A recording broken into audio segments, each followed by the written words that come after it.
दोस्तों नमस्कार, मैं हूं आलोक पाठक और आप देख रहे हैं खबर दस्तक। उत्तर प्रदेश के विधानसभा चुनाव होने में अब 11 महीने से भी कम का समय बचा हुआ है, क्योंकि संभवतः जनवरी 2027 में चुनाव की घोषणा हो जाएगी और फरवरी से चुनाव मतदान की प्रक्रिया शुरू हो जाएगी। लेकिन इसी बीच उत्तर प्रदेश में कुछ ऐसे डेवलपमेंट हुए हैं जिससे योगी आदित्यनाथ की लोकप्रियता पर और दूसरा योगी आदित्यनाथ की भूमिका चुनाव के पहले क्या बदल जाएगी, इस पर सवाल उठने लगे हैं। वैसे एक सज्जन है, दिन भर बैठ के लिखते रहते हैं कि योगी आदित्यनाथ संघ की शक्ति से लैस है, लेकिन हकीकत क्या है मैं आपको बताऊं। मोहन भागवत पिछले 1 महीने से 3 जगह प्रवास किए यूपी में। पहले गोरखपुर में प्रवास किए, फिर लखनऊ में प्रवास किए, फिर मेरठ जाके उन्होंने प्रवास किया। लखनऊ में थे तो उन्होंने योगी आदित्यनाथ से मुलाकात की और उसके बाद अगले दिन सुबह उप मुख्यमंत्री ब्रजेश पाठक और उप मुख्यमंत्री केशव मौर्य से मुलाकात की। फिर यहां से वो मेरठ गए। अब होली के कुछ दिन पहले, 2 दिन पहले मोहन भागवत लखनऊ आते हैं और एक बिना अपना सिक्योरिटी का जो हवा डाबा वो छोड़कर वो हिराड़ा नगर पहुंचते संघ के भवन में। पहले योगी आदित्यनाथ आते हैं, उनके जाने के बाद केशव मौर्य भी उनसे मिलने आते हैं। एक नया बदलाव हो रहा है अब कि मोहन भागवत सिर्फ योगी जी से नहीं मिल रहे हैं, अब वो दोनों उप मुख्यमंत्रियों से लगातार संपर्क में हैं। बड़ी खबर क्या है, होली के पहले का जो होली धमाका जो बीजेपी के अंदर से आया है, वो ये आया है कि केशव मौर्य ने मोहन भागवत से मुलाकात के बाद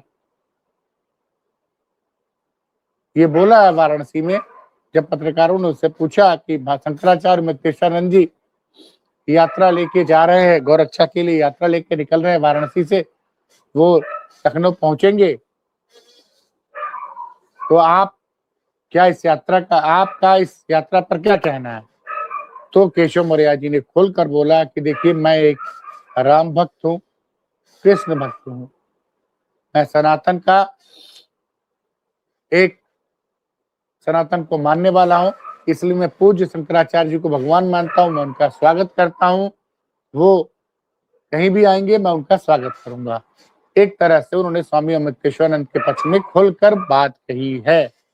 और दूसरी तरफ योगी जी शंकराचार्य के मुद्दे पर क्या बोल रहे हैं कि आप सबने विधानसभा में देखा था, तो उन्होंने कहा कि कोई भी आदमी अपने नाम के आगे शंकराचार्य लगाने से शंकराचार्य नहीं बन सकता है। ऐसे समय में जब शंकराचार्य के ऊपर कानूनी मुश्किलें खड़ी कर दी गई हैं, उनके ऊपर नाबालिग बटकों के शोषण का आरोप है, और अभी तो जो योगी खेमा था वो तो इस तरह से प्रचारित कर रहा था कि होली के पहले शंकराचार्य जी की गिरफ्तारी भी हो जाएगी। खैर, प्रयागराज हाईकोर्ट ने अब से 2 दिन पहले स्वामी जी को फिलहाल जो नाबालिग के खिलाफ शोषण का मुकदमा दर्ज हुआ था, उसमें गिरफ्तारी पर फिलहाल से राहत दे दी है। अगली सुनवाई तक, जो मार्च के तीसरे हफ्ते में होगी, तब तक शंकराचार्य जी को पुलिस गिरफ्तार नहीं कर सकती है। और ये जो कार्यक्रम है, जो गौ रक्षा के लिए, कानून बनाने के लिए अमृतेश्वरानंद अपनी यात्रा लेकर निकलने हैं वाराणसी से, वो 3-4 दिन वाराणसी, प्रतापगढ़, रायबरेली, सुल्तानपुर होते हुए लखनऊ पहुंचेंगे और 11 मार्च को लखनऊ में बड़ी सभा करेंगे। इस सभा का उन्होंने कल कार्यक्रम मीडिया के सामने रखा कि भैया, मैं तो राम भक्त हूं और मैं 3-4 दिन बाद 7-8 तारीख को वाराणसी से यात्रा शुरू करेंगे, 11 मार्च को लखनऊ पहुंचेंगे। अब ऐसे में ये था कि प्रशासन, योगी सरकार का इस पे क्या रवैया होगा, और केशव मौर्य जी का यह बोलना कि मैं तो राम भक्त हूँ, कृष्ण का भक्त हूँ, मैं सनातन का मानने वाला हूँ, मेरे लिए तो शंकराचार्य जी भगवान है, मैं उनका स्वागत करूंगा। और ये बात तो कब बोलते हैं, जब वो मोहन भागवत जी से मिलकर आते हैं। तो कहीं ना कहीं इस पूरे प्रकरण को अगर आप ध्यान से देखिएगा, क्योंकि ये भी एक चर्चा थी जब पिछली बार मोहन भागवत जी लखनऊ आए थे और रात को योगी जी उनसे मिलने गए थे, तो उस मुलाकात में ऐसा लोगों का दावा है कि उनको बोला गया था कि आप शंकराचार्य जी के मुद्दे पर, योगी जी को बोला गया था कि शंकराचार्य जी के मुद्दे पर सार्वजनिक रूप से माफी मांग लीजिए, लेकिन उसके लिए योगी जी तैयार नहीं हुए थे। फिर केशव जी ने अगले दिन सुबह बैठकों को बुलाकर उनका सम्मान किया था। देखिए उत्तर प्रदेश में राजनीति बड़ी तेजी से बदल रही है। एक जो स्वामी है आशुतोष महाराज, जो कि जिनका खुद का चरित्र सवालों के घेरे पे है, जिनके ऊपर एक विधवा की आबरू लूटने का आरोप है, जो गौकुशी कराने का आरोप है, उन साहब ने यह आरोप लगाया कि उप मुख्यमंत्री लगातार टच में है शंकराचार्य जी के साथ और वो शंकराचार्य के जरिए माहौल खराब करना चाहता है आंदोलन वगैरह करा के। इस मामले में योगी की मीडिया, मैं इसको योगी की मीडिया कहूंगा, फलाना ढकाना 18 चैनल है वो। क्या नाम है उस चैनल का? फलाना ढकाना योगी 18 चैनल उस चैनल का नाम है। उस चैनल ने खबर चला दी कि, और कई चैनलों ने चलाई है कि उस उप मुख्यमंत्री का नाम आशुतोष, तथाकथित स्वामी आशुतोष को नहीं लिया, लेकिन कई लोगों ने इसमें ब्रजेश पाठक के ऊपर सवाल उठा दिए।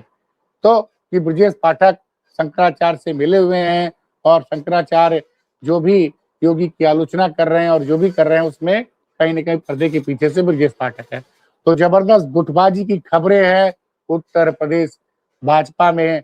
और देखिए केशव मौर्य को आप समझिए, केशव मौर्य एक आरोप लगाया था ब्रजेश पाठक ने कि उनसे टाइम्स नाउ नवभारत का एक आयोजन हुआ था लखनऊ में। अब मैं आपको बताऊं, जो कि एक मैं बड़े मीडिया हाउस में रहा हूं, और आप बायोडाटा जाके देख लीजिएगा कि मैं किस बड़े मीडिया हाउस में रहा हूं। वहां पे सरकारें पैसा देती हैं चैनलों को कि तुम इस तरह का आयोजन करो और महिमा मंडन करो योगी सरकार का। सारे चैनल यही करते हैं, सरकार से पैसा पाते हैं और लखनऊ में आयोजन होता है, तमाम एक्सपर्ट आते हैं, वो बताते हैं कि योगी जी ने इतना विकास कर दिया, इतना विकास कर दिया। योगी उत्तर प्रदेश जो पिछड़ा राज्य था बढ़ के अब सिंगापुर हो गया। अब उनसे पूछा जाए भाई सिंगापुर कहाँ हुआ, तो चैनल नहीं बताएंगे, वो माल अंदर कर लेते हैं, सब माल अंदर कर लेते हैं। तो उस मंच पे एक पत्रकार महोदय ने पूछा कि भाई योगी जी और मोदी जी हमेशा भाजपा में रहे हैं और भाजपा के प्रति समर्पित रहे हैं, और आप, मतलब इनडायरेक्टली निशाना था कि आप तो बसपा छोड़ के आए हैं। तो ब्रजेश पाठक ने मंच से कहा था कि आप जरा अपनी रिसर्च टीम को बोलिए, रिसर्च कर ले कि कौन कहाँ से आया है। वो एक्चुअली शुरू में योगी जी हिंदू महासभा के मेंबर थे, बाद में भाजपा में आए हैं। तो एक जो विवाद है कि योगी जी भाजपा ही नहीं है, लेकिन एक पत्रकार को तो इसलिए लगाया गया है, दिन भर लिखता रहता है, सुबह दोपहर शाम, सांस कम लेता है, लिखता ज्यादा है कि संघ की शक्ति से लैस है योगी आदित्यनाथ, और उसके बदले में मिला है, कुछ मिला होगा। अब ऐसे में और सुनिए, योगी आदित्यनाथ जाते हैं भागवत जी से मिलने, किसका बकायदे प्रोग्राम जारी किया जाता है कि मुख्यमंत्री जा रहे हैं संघ प्रमुख से मिलने के लिए, और उसके बाद संघ प्रमुख जी केशव मौर्य से मिलने की इच्छा जाहिर करते हैं और केशव मौर्य मिलते हैं, जाते हैं, उनसे मिलते हैं। और लगातार अगर आप देखिए तो 15 दिन के अंदर मोहन भागवत ने 2-2 बार केशव मौर्य से मुलाकात की है। इसका मतलब उत्तर प्रदेश भाजपा में सब कुछ ठीक नहीं है, और संघ ने और भाजपा ने योगी आदित्यनाथ से दूरी बना ली है। कम से कम देखिए 2 मुद्दे बड़े महत्वपूर्ण हैं। एक तो यूजीसी के मुद्दे पे जो ब्राह्मणों की नाराजगी है, और एक तो ब्राह्मण नाराज है यूजीसी के मुद्दे पे, दूसरी तरफ यूजीसी का जिस तरह से विरोध हो रहा है वो एससी एसटी ओबीसी नाराज है। तो संघ की नींवें उड़ी हुई है, क्योंकि उत्तर प्रदेश अगर भाजपा हार गई तो केंद्र में भाजपा सरकार का बचना नहीं बच पाएगी। केंद्र में उसी दिन मोदी सरकार गिर सकती है। क्यों? क्योंकि अगले साल मार्च में जब नतीजे आएंगे, ये भारतीय जनता पार्टी की, मोदी की पूर्ण बहुमत की सरकार नहीं है। और अगर आपके हाथ से यूपी की सत्ता निकल गई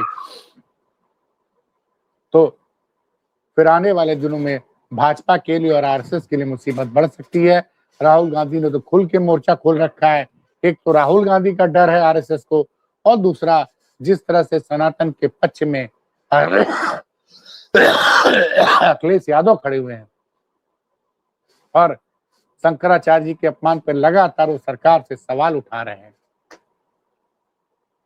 आप ये सोचिए कि जब प्रयागराज हाईकोर्ट, इलाहाबाद हाईकोर्ट में जस्टिस सिन्हा की अदालत में स्वामी जी के की गिरफ्तारी पर रोक लगाने का कोर्ट ने आदेश दिया, तो वहां उपस्थित 5000 वकीलों ने तालियां बजाई और हर हर महादेव का नारा लगाया।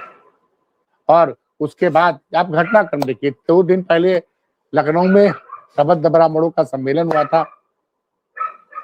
उसमें भाजपा के पूर्व उप मुख्यमंत्री दिनेश शर्मा को बोलने नहीं दिया गया। तो एक तो ब्राह्मणों की जो नाराजगी है भाजपा से, उसने संघ की नींद उड़ा दी है।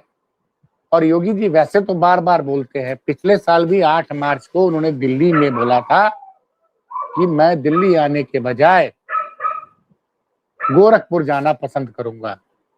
तो अब देखते हैं होली बाद योगी जी गोरखपुर जाते हैं या योगी उत्तर प्रदेश में मुख्यमंत्री की कुर्सी पर बने रहते हैं। वैसे योगी खेमा के लोगों का तो ये दावा है कि मंत्रिमंडल विस्तार के बाद केशव मौर्य और ब्रजेश पाठक दोनों की छुट्टी हो जाएगी। लेकिन आप ये देखिए, जो योगी खेमा के लोग, पत्रकार,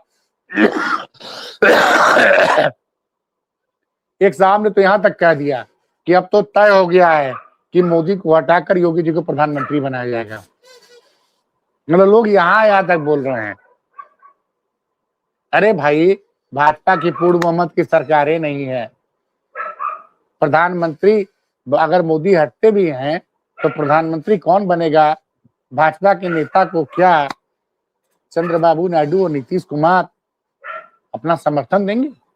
लेकिन साहब, यहाँ माहौल ऐसा बना दिया गया है, ऐसा बना दिया गया है। योगी जी के पास सरकार है और सरकार के पास बहुत बजट होता है और बजट में बड़ी ताकत होती है। हमने तो देखा है साहब, जब अखिलेश यादव मुख्यमंत्री थे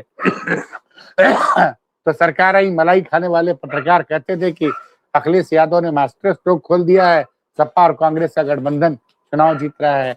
उसी तरह से सरकार की मलाई खाने वाले पत्रकारों ने 2012 में मायावती के चुनावी जीत की घोषणा कर दी थी।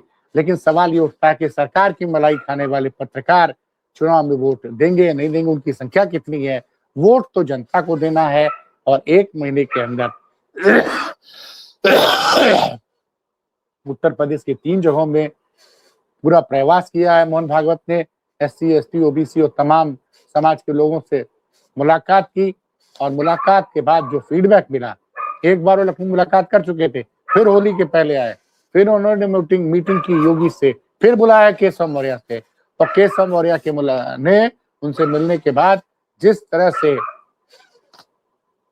स्वामी अमृतेश्वरानंद के पास शंकराचार्य के लिए बोला है कि मैं राम का भक्त हूँ, मैं कृष्ण का भक्त हूँ, मैं सनातनी हूँ, मैं शंकराचार्य जी को भगवान मानता हूँ, मैं वो जहां आएंगे मैं उनका हर जगह स्वागत करूंगा। और उन्होंने ये भी कहा कि उत्तर प्रदेश में कोई गाय की जान लेने की हिम्मत किसी की नहीं है। उत्तर प्रदेश में गाय सुरक्षित है। उन्होंने ये भी आश्वासन दिलाने की कोशिश की है। फिलहाल देखते हैं होली के बाद शंकराचार्य की यात्रा शुरू होती है, या तो शुरू होगी या योगी की 5 कालिदास मार्ग से मठ की यात्रा शुरू होगी। तो बड़ी खबर यह है, होली बाद तय हो जाएगा कि योगी गोरखपुर जाएंगे या मुख्यमंत्री बने रहेंगे। फिर मिलते हैं किसी बड़ी खबर के लिए। तब तक के लिए आप सब मुझे इजाजत दीजिए। आज होलिका दहन है, आप सभी को होलिका दहन की हमारी तरफ से, हमारे साथी राज कपूर की तरफ से बहुत बहुत शुभकामनाएं। धन्यवाद।